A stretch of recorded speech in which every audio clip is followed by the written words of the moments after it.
ओम श्री गणेशाय नमः। श्री आशुतोषाय नमः।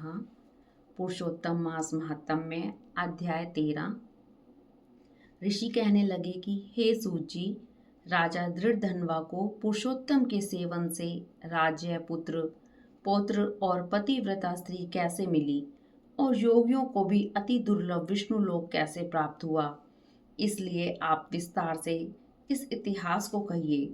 सूत जी बोले, हे ब्राह्मण, आकाश गंगा की तरह पवित्र करने वाली सुंदर पुरानी दृढ़धनवा की कथा मैं तुमसे कहता हूँ। हे हाय देश का चित्रधनवा नाम से विख्यात राजा हुआ। उसका पुत्र महातेजस्वी, सब गुणों से युक्त, सत्य बोलने वाला, धार्मिक दृढ़धनवा नाम से विख्यात हुआ।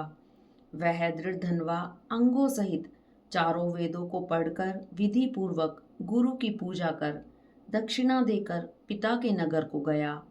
अपने नगर में रहने वालों को नेत्रों का आनंद उत्पन्न करते हुए अपने पिता चित्रधनवा को प्रसन्न किया। अब राजा चित्रधनवा अपने मन में विचार करने लगा कि स्त्री, घर, पुत्र आदि छोड़कर मुझको भी वन में जाकर हरि सेवन करना चाहिए। ऐसा मन में विचार कर समर्थ राजा दृढ़धनवा को राजपाट सौंपकर विरक्त होकर पुलह स्त्री ऋषि के आश्रम को चला गया। वहां जाकर तप करने लगा। कितने ही काल तक तप करके चित्रधनवा हरि के धाम को चला गया। दृढ़धनवा ने जब अपने पिता की वैष्णवी गति को सुना, तब अपने पिता की औद्धर्य देही क्रिया की, फिर नगर में राज्य करने लगा। राजा दृढ़धनवा की गुण सुंदरी नाम की स्त्री थी। उसके 4 पुत्र हुए और चारुमती नाम की एक कन्या उत्पन्न हुई।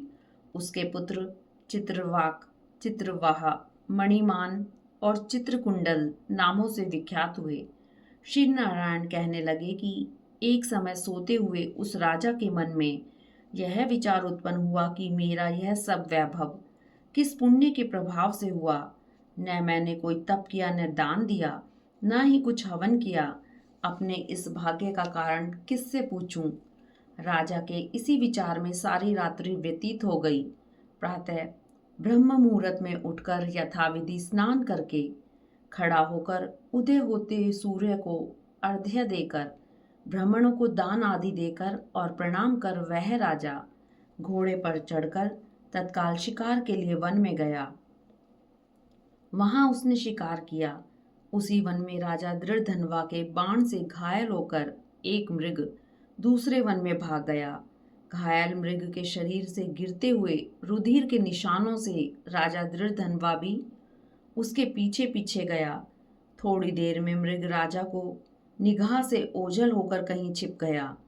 राजा प्यास से व्याकुल होकर फिरते फिरते सागर के समान एक सरोवर को देखा।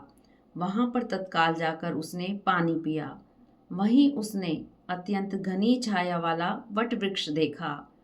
उसकी जटा में घोड़े को बांध राजा वहां पर बैठ गया।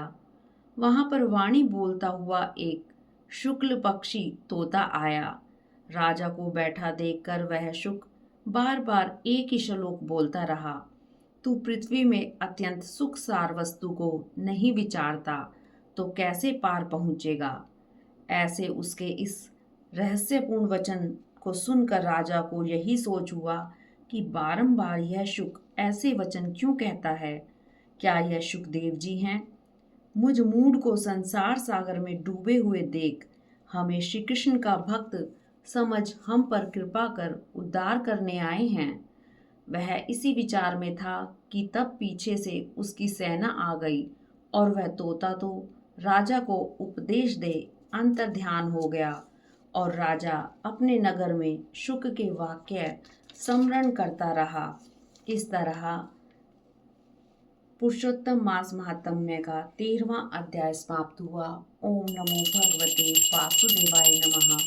ओम नमो भगवते वासुदेवाय नमः।